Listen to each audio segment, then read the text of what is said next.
What? Woo! You're telling me... Dude, there's a thing called baby goldfish. Baby goldfish exist. How does that make you feel? You think you'd eat it? Would it be harder to eat? They're just like mini goldfish. They're tiny. What's the point? Would you buy them? Like you got one mini goldfish package next to a regular. Like, what are you gonna get? Like, I'm curious. Alright. But what if... Are they made for children? Are they like small so that they don't choke on them though? Nope, they're just called baby goldfish and they're just smaller sized goldfish. Really? Yes, You're positive? This is a real thing. But like, you're telling me that those aren't more baby friendly because then they're less likely to choke. Like you're not gonna choke on it if it's tiny. So maybe that is their marketing plan. Maybe they're trying to like market. Let's just say that they you don't know that. Alright. Are they the same price as goldfish? Fuck. Or are they? They either must be cheaper or not cheaper. They either must be more expensive or the same price. Because if they're a variation, I feel like original goldfish have to be the cheapest goldfish. Yeah. There's no way a variation would be less. If anything, there's more. It's like goldfish light. It's like buying the. Alright. Wait, let me what if foods had like. What if they had like cheaper versions of the same food? Like, is that a thing? Like Chex Mix and Chex Mix Light, where it's just like half-ass Chex Mix. Like there's half as many Chex Mix in there. No, they don't do that, but they do like the same thing and they market it as that store's brand. The store's brand is always just a shittier version of other, or like think low-budget cereals, like knockoff cereals. Yeah. When you see those like. Yeah, that's very clearly Apple Jacks, but it's not called Apple Jacks. I know. I'm just thinking, like, in the scenario of, like... I don't think the same company makes a cheaper variety and is, like, markets less. No, this is just less. But imagine Coca-Cola, right? Like, there's a Coca-Cola can that's just regular, and next to it, it's the same size. Like, it's just Coca-Cola Light. Like, there's not as many ingredients. It's just not as good. It's like more like bubbly water than it is like Coke. It's just not good. It just doesn't have as much sort of like Coke mix in it. That's the capitalist world that I want to live in. Okay, so you're proposing this. I thought you were seeing it, but I was like, it does not exist. This is your idea. You're starting this campaign. Like, say you don't care about flavor that much. Dude, think about how much money you'd save. You would save so much money. When you go to McDonald's and they ask you if you want to make something larger, do you make it larger? No. Or do you say no to that? I say no to that. If they're like, for 25 cents more, do you want to make that medium Coke a large Coke? Or do you say yes? Or you just always like, yeah, whatever. Instinctively. You're just going to be like, yeah, it's 25 cents. I know, but I'm not that kind of person. You won't just spend the extra like 25 cents? No. Really? No, I don't. Oh wow, I will like every time just to avoid the conflict of saying no. I just Really? Yep. Well, no is just saying no is just as easy as saying yes. Literally, I mean, mentally I know. It's different. I just like answering yes to people more often. You know, I like to just go with things. Usually when people prompt me, I just like to accept their prompt. So like. Yeah, you want a bigger Coke? Are you like a side character? I guess I do. I guess I do. No, I don't take it as that. I take it more as like, I don't know, why not? Why not get the bigger Coke? But you know there's people out there, right, that like would I 100% think that there'd be people out there who would buy Coca-Cola Light that don't care about the flavor. My point was like gonna be what if it wasn't bad. that bad? It's just like not as good, you know what I'm saying? My point was gonna be that I'm almost always willing to spend that extra 25 cents to get the larger Coke, whatever. So I would totally be way more willing to get the good Coke for an extra 25 cents, and you're not going to get it like much cheaper than that. Like a Coke is already what, like $1 or $2? Like how cheap are you going to make it? Like at most it's saving me like $1. If best you could sell it for is $1. So at most you're saving me $1. I'm not buying the $1 cheaper Coke. I'm getting the regular Coke. I'm not. But think about how much it could add up. you know, with all your groceries, if you're getting the light version, dude, it's gonna add up. It's gonna cut your grocery bill in half. So here's what I propose. Just buy Coke, mix it with fucking water so it lasts longer, and you got your Diet Coke. That's what you do.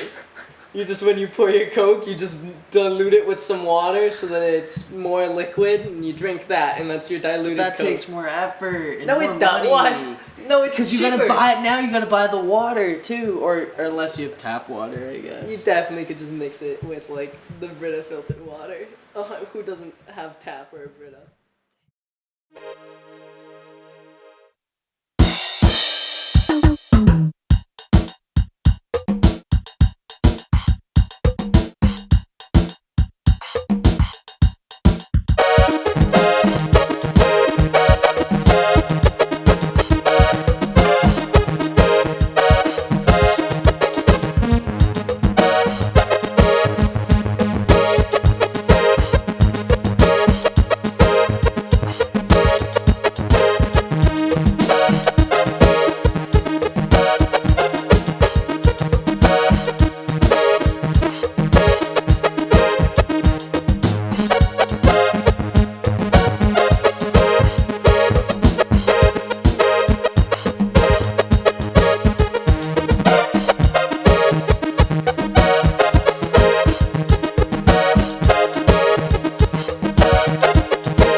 You know what's crazy?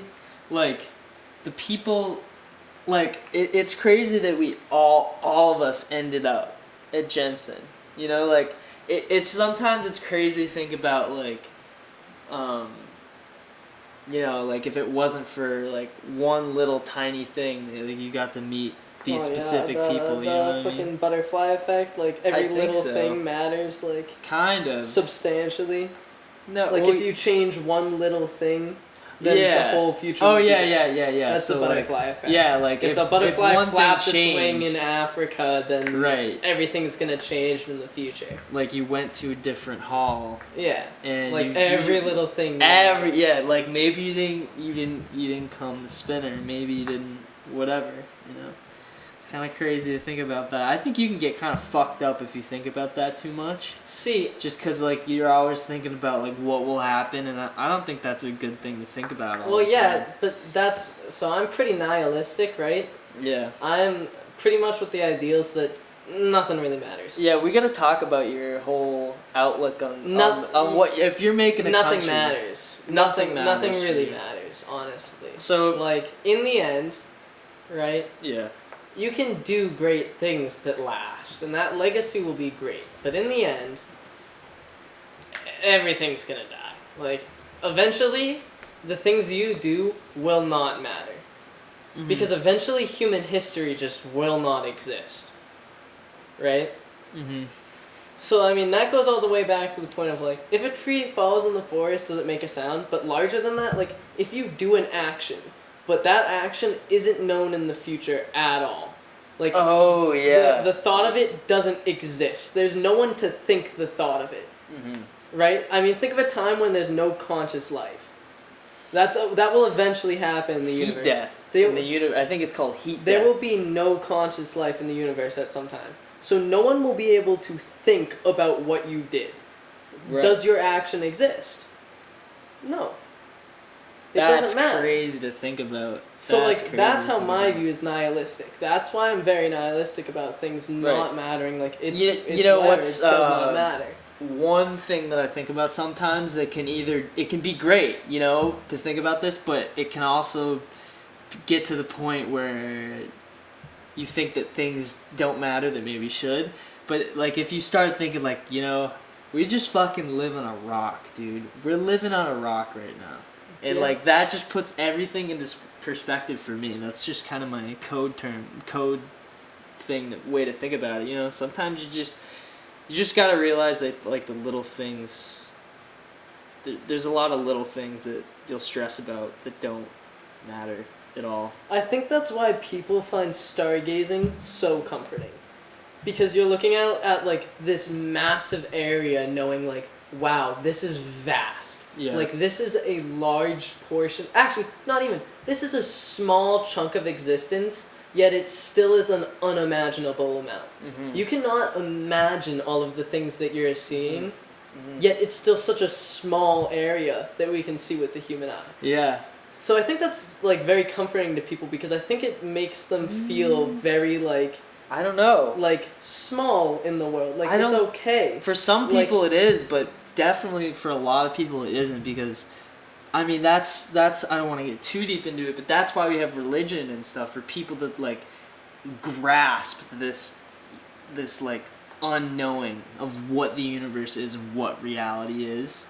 Some people can't cope with it, right? Like I said, that's why you have religion.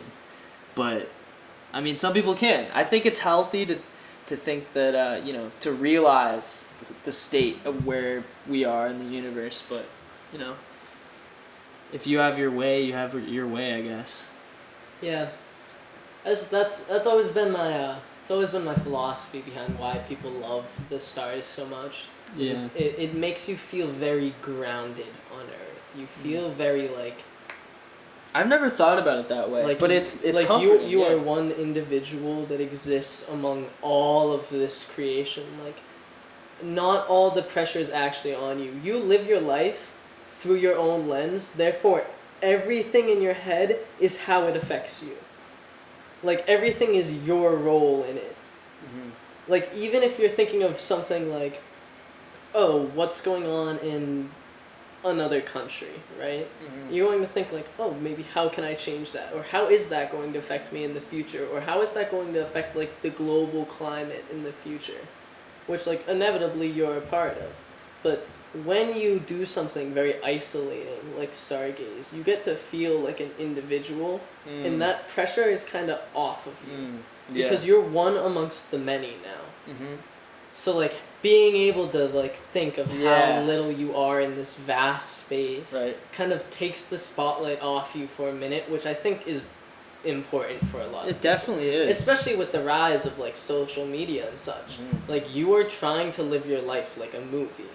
Like that's just almost inevitable now. Right. Like everyone wants to be the star of their own life. Everyone is their own main character. Yeah, people get so into social media because it's, you know, they're already trying to get a grasp on their own life, and now they got to think about a whole nother life, because that's how different social media, you know, depicts people.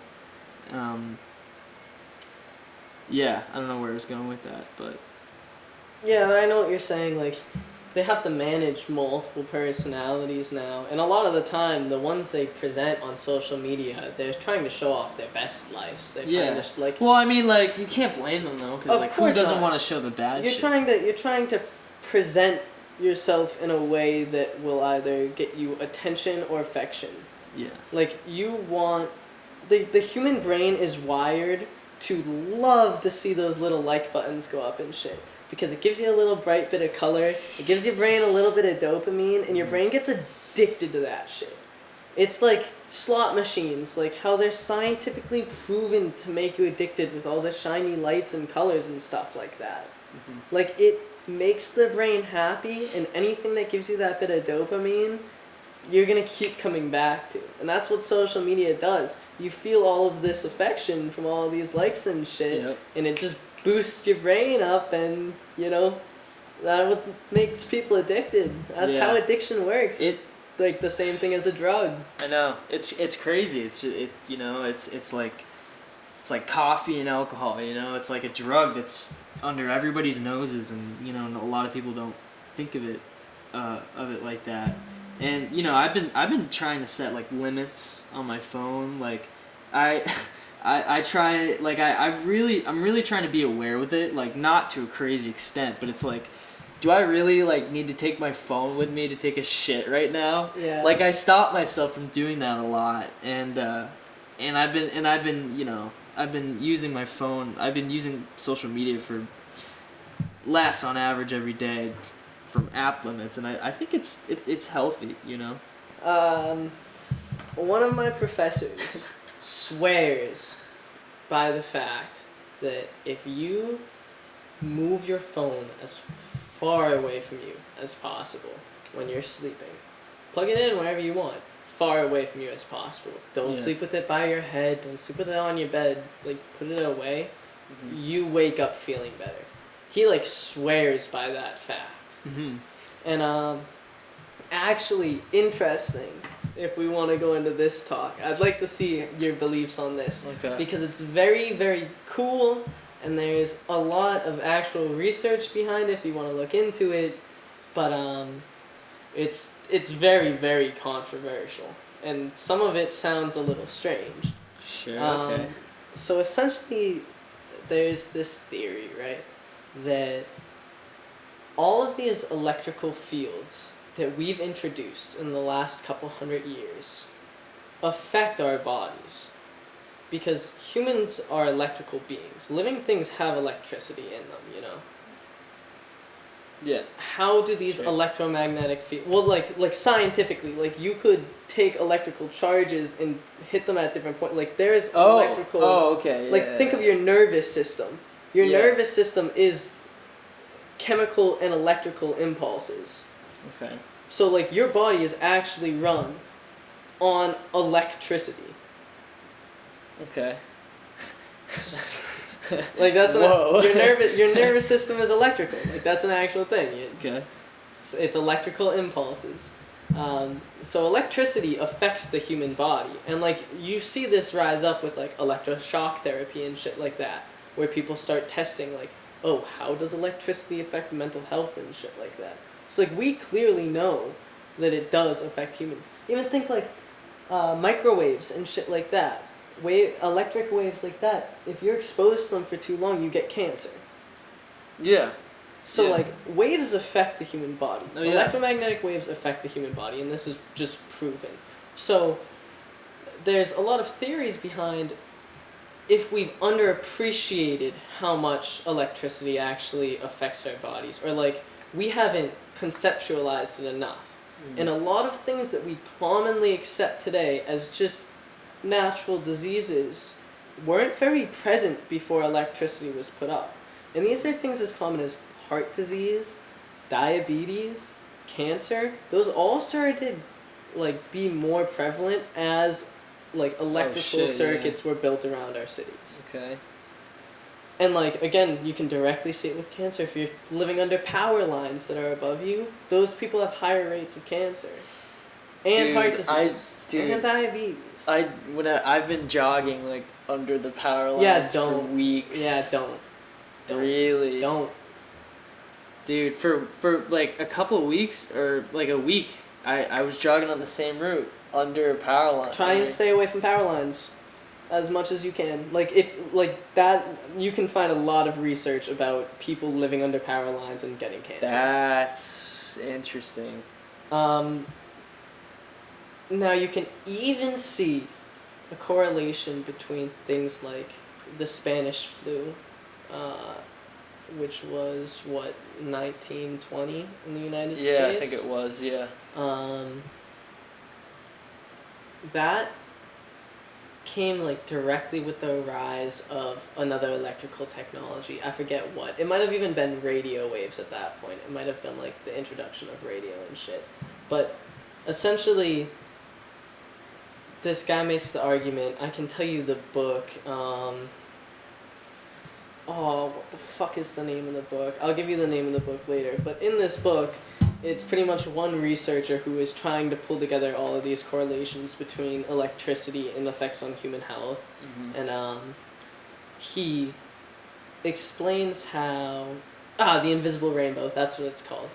He explains how a couple of major breakouts of like large-scale illnesses came up directly with the introduction of new electrical infrastructure. Like, as a big one hits, like as radios were introduced, there was a big virus. And like, Do you think that might be just a coincidence though? There's a lot of It very well coincidences. could be, but that one could be. There are like 4 other examples of them too. So like, still totally could be a coincidence. It's only one of the points that he makes in this book. I was super questionable at the beginning of this book, but with how thorough this man has been in his research, it's very hard to like poke holes in his logic. It makes it really hard to disagree with him because he makes a lot of sense, like just pure logical sense. Another thing that he cited, and another thing that my professor actually believes, which is a strange one. I haven't come to believe myself yet, but it is knowledge that some people accept, is that the way we like conceptualize viruses, the way that we think viruses work may not actually be the true way that viruses work. Like, oh yeah, I see what you're saying. There are multiple theories on how viruses work. You mean like the way we intend them, like the way we see their purpose is different from what their purpose actually is. Is that what you're saying? Not even like their purpose, but just like more their function, like how these things work. We think we know how viruses work. We might not know how viruses work. So viruses work, you mean by their function? Because we know how viruses work, but not how they, why they do it. Is that what you're saying? Do we know how viruses work? I mean, think of all of the times in human history where science has been wrong. Like, when has there ever been a time so far in recorded human history that, like, these people... Probably a lot, because you never hear from it because it's wrong. No, not even. Think of back to the time when everyone believed that the Earth was flat, before someone finally proved, no, the Earth is actually round. Yeah. Or, like, think of proving that the galaxy is not heliocentric. Everyone believed that everything revolved around the Earth. Yeah. And then some freaking weirdo scientist was like, no. It revolves around the sun. And literally had to convince the world that the scientific community was wrong. Like, there have been so many different theories on evolution, too. Yeah. Like, people think they know what is right, and then in the future, science says, no, they were wrong back then. So who are we to believe that all of our science is right, and in the future, they're not going to look back and go, no, these people were wrong back then? That's a good point, dude. Like, there is a very good chance, not a very good chance, we have a lot of research done, and, like, this is the 21st century. We do pretty thorough research. But there is still a chance that everything we understand about viruses is wrong. That this common theory that most of us accept, that viruses are something that's transmitted from one person to another through contact or fluids, that's just what we accept. That's what we say. That's how we've said coronavirus works. It's all viruses. They are transmitted from one person to another. But that could be wrong. He actually cites researchers who, like, would take a room that was pretty much like a perfect environment, right? Like perfectly cleaned, no electric waves, nothing like that. Like this is a completely as isolated an environment as you could get. They'd put people that were sick and people that were healthy in there. They'd literally have them like cough on each other and like sneeze on each other, and the healthy people did not get sick. And these what were were they, like- multiple test subjects. They did it. What were they sick with? Was I- this like a serious virus? You know? Not anything crazy, but like I think it might have even been something like the flu or like a common cold, something that we do still now think is contagious person to person. They were testing it on, and they did multiple tests. It's pretty solid research as far as we were informed about it. It looks thoroughly done.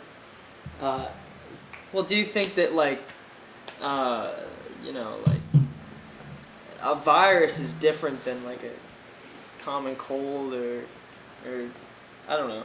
I'm just shitting. It could have been the flu, and the flu is a virus. Oh, yeah. Like the coronavirus is another flu. Essentially, yeah. it's a lot stronger and it has a lot more lasting effects. But it is a flu. It's just a virus. So if they test it with the flu and it wasn't contagious in that sense, it's really interesting. Mm-hmm. And I think they also. This might be a different source. This might not be from the same book. It might be in a video. There's a city.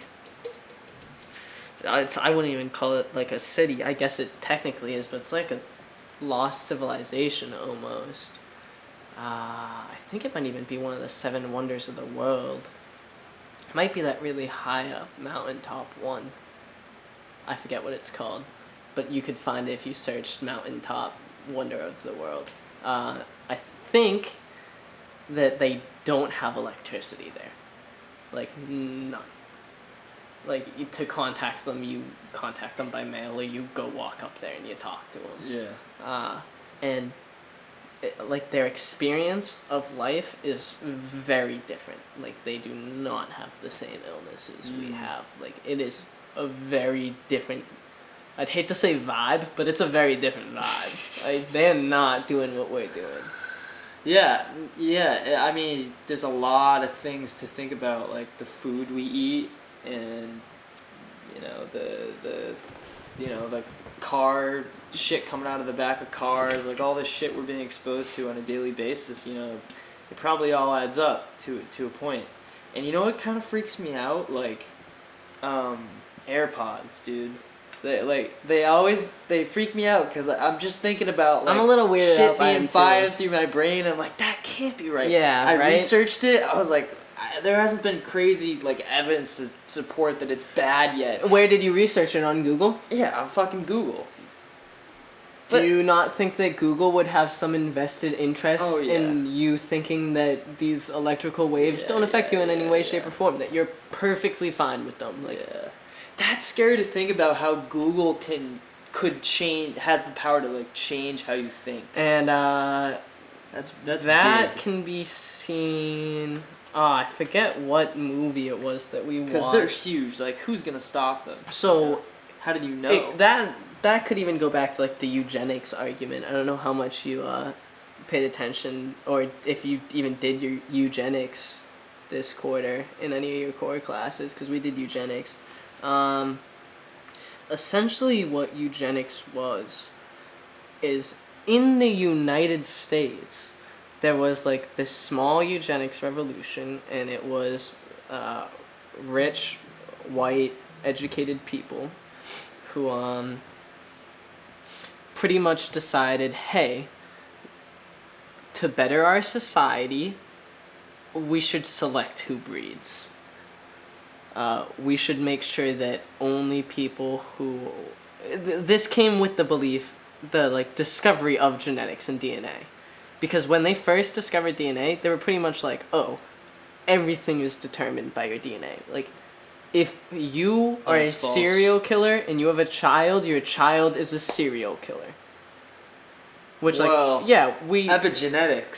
So, if you know about that and stuff. But we do know now that DNA does have factors and things like that, but a lot of that is dependent on the way that they're brought up. And even with like genetic coding for like, there's a trait, it's, I forget what it's called, some type of like murderer trait or something like that. There's a really strange name for it, but it's essentially this gene that like if you have it, you are more likely to have violent tendencies.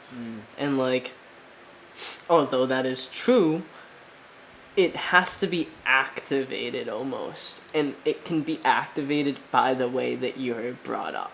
So if you're brought up in a violent type situation and you have that gene, then you're very likely to be violent. Oh, but I if see. you're brought up well, Yeah.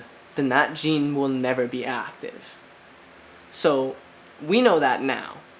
We did not know that for a good period of time. So if you were stupid, your kid was stupid. If you were poor, your kid was poor. If I like to think about it were- like I like to think about it like cigarettes, you know, like how you know, everybody was fucking smoking cigarettes. Yeah. And nobody knew how bad it was gonna be and all that, and you know, like what's gonna be the next Which thing? again brings me to the point of science doesn't always know what the fuck it's talking well, that's about. what I'm talking It's about. constantly disproven. It you know, it's really concerning to think about, you know. Yep. Yeah. It's gonna be our future. Oh yeah, dealing with all that. Yeah, which is half the concern about the electromagnetic waves. It's like, you could be wrong. You could be so stupidly what? wrong. But if you're right, if that book happens to be right, we're fucked. Like, we are Here's very the thing fucked. too that I'm thinking about. The generation that's slightly older than us are gonna be, they're gonna live a little longer than us because we dipped into that generation, you know, who's fucking getting into all the carts and shit, you know, and the fucking vape pens and whatever. I'd like to see how And- it works out. I know that We don't know. I mean, we don't know for sure. Like, I'm just gonna say it. Like, well, those could be contributing. You know.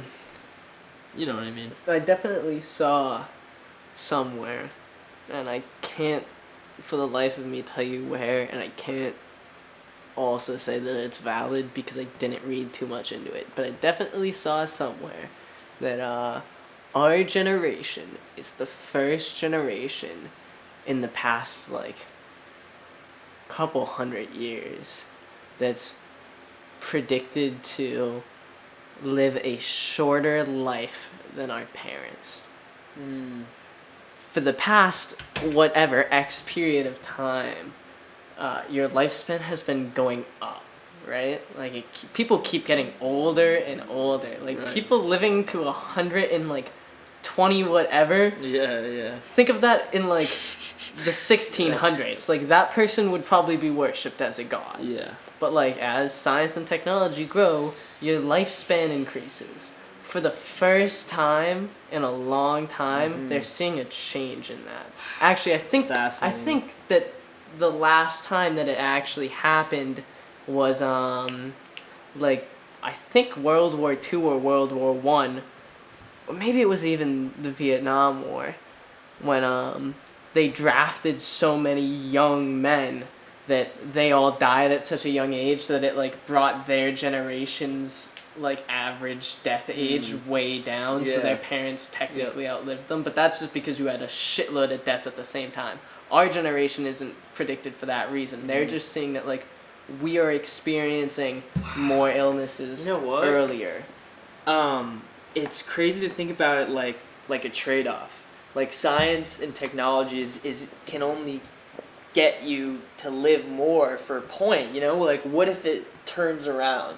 What if it the graph starts to go the other way, you know? So I'm a firm believer that that's already what's happening, and more than that, Because there has to be a peak and there has to be a down. Like that makes sense. Right? So that is a lot of the reason why I am very behind turning to the environment a lot for answers, because think of how long the human race sustained itself within the environment.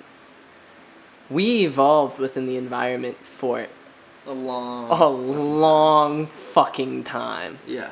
A long time. And only these past couple thousand years, whenever it was, like 4000 AD or whatever, the start of agriculture. Like the beginning of agriculture is what changed everything.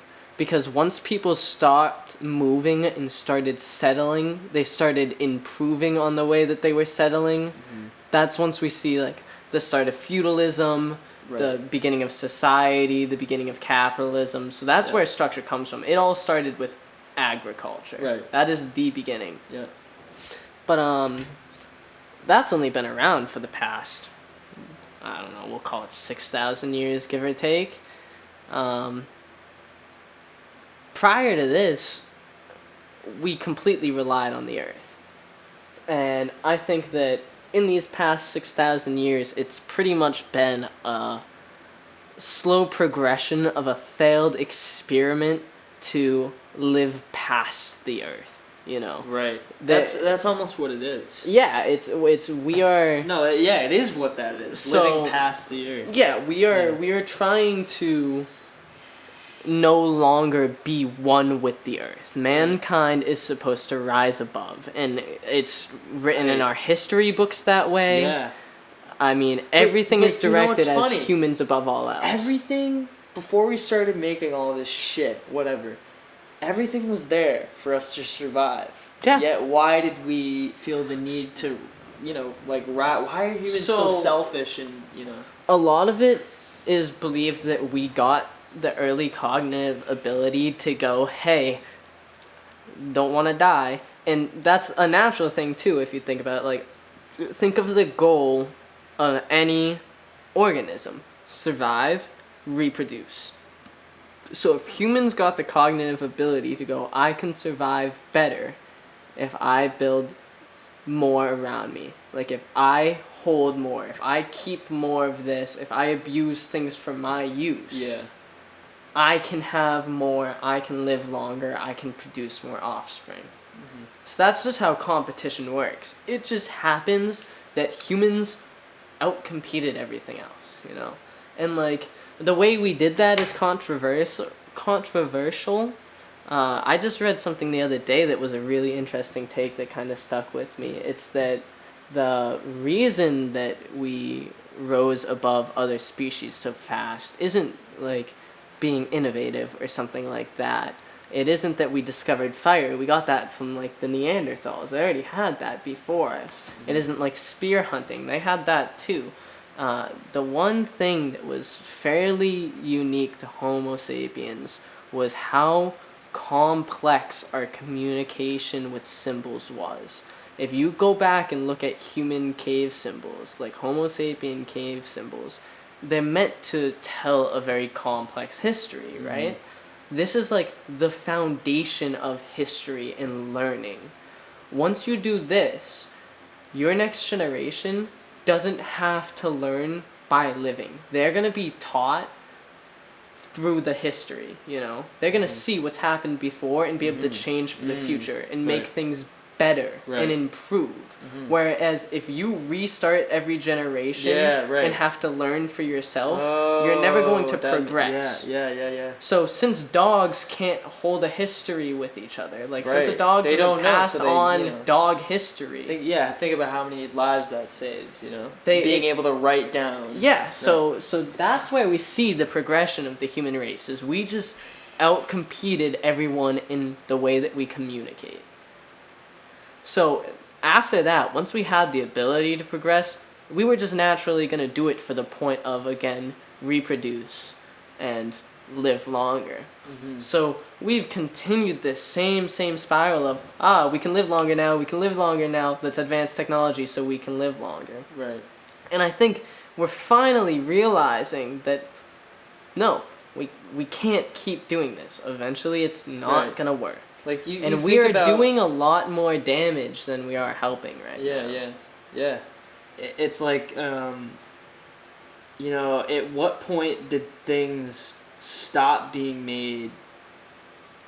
At what point did so many things stop being made that like its purpose wasn't for survival? Like it's interesting to think about that too. Like does that down curve begin when things start being made that don't directly benefit your survival? Or even more than that, that negatively affect your survival. Oh yeah. Like Right. fast food and such. Right. Like the things that we put in our systems and the things that were around. Dude, the last like 4 days. Yeah. Like, I It's mean, not been good. it negatively affects your health, and we will recognize the fact that it negatively affects our health, and we're okay with that. And when else have you seen that in human history, that the goal isn't live longer? Yeah. And I think that a lot of that, honestly, is due to a decline in general mental health. Like, the only other time I can think of people not caring about living as much as they do right now would be like the Great Depression. And that honestly is probably getting around the point that we're at. I mean, economically, we're not quite there yet. It's pretty bad, but we're not quite there. But I think overall, people's mental health is just around as bad then. People have more important things than just living a long life now and having kids now, which you also see that people are having less children now. Like, we just don't want as many kids. We Yeah. don't. Do you want a 6-person family? No. Fuck no. Did your like Because great grandma? You know Probably. what it does? It threatens your ability to survive, because you have to work your ass off and provide for those, like 4 other children, and which means you have to work harder, which means you'll die sooner. So that might be it. I guess that's a think different so? way to take it. My way of taking it was more that we've kind of lost focus on our, like, as the human brain has developed, we've lost focus I on understand this that. like natural state of survive and reproduce. Yeah. So rather than it being, oh, it's good for our survival because we don't have to work as hard, which means we can be more relaxed, which means we can live longer, I don't think it's as much that as much as we don't care as much about reproducing anymore. Like, it's not as big of a deal. We have other things we care about more than survival and reproduction. We're no longer those very basic animals. I think that's where you're seeing the decline. Because I think up to this time, it's been about survive and reproduce. Yep. Like, that has been a very, very head-on aspect of things. And, I don't know. I don't know if I'd say it's good or bad that we're finally off that trend, because it's a natural thing, and I think that it almost should be embraced. But at the same time, it's such a shallow focus that if you do ideally want a society that will progress, you do have to get to the point where you're past only thinking about survival and reproduction, Yeah. Like, those can't be the only 2 things. And of course, like, we're far past that point now. There are other things that we do care about, but a lot of people still, like, their number 1 care is gonna be survival. Yeah. And, like, you'd like to think otherwise. You'd like to think that you care about things more than your own life. But yeah, when it comes But down to it, yeah, a lot of people don't. There are definitely some who care more about other things in their own life, but, like, I don't know. It's tough. It's tough to think if that's going to end up benefiting society or hurting society.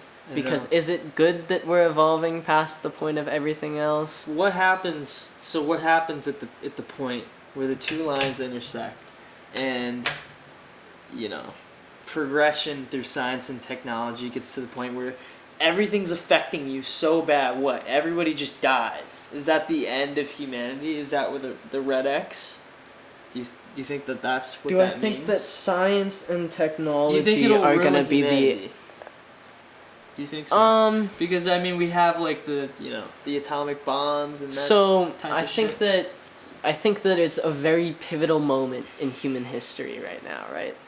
Because I very well think that if we progress on the same trend that we are now, we'll destroy the planet.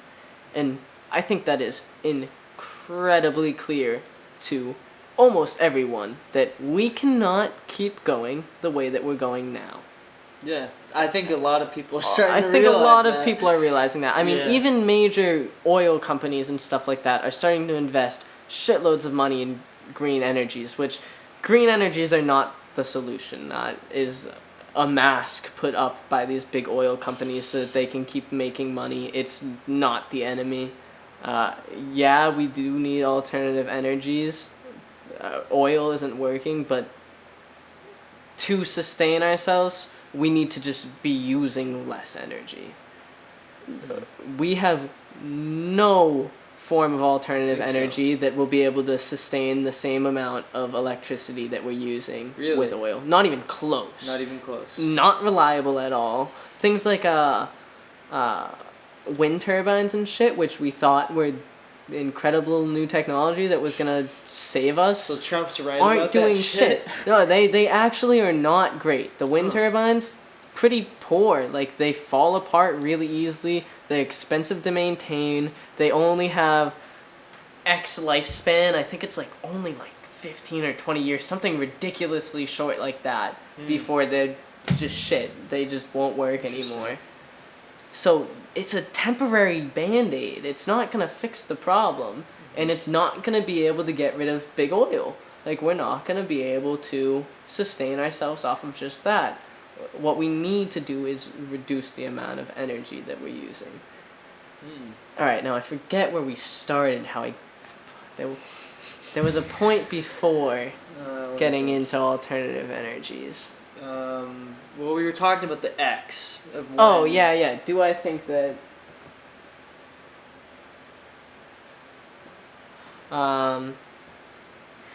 do I think that technology is going to be the downfall of humanity? So again, yeah, if we progress on the way that we're going, yes.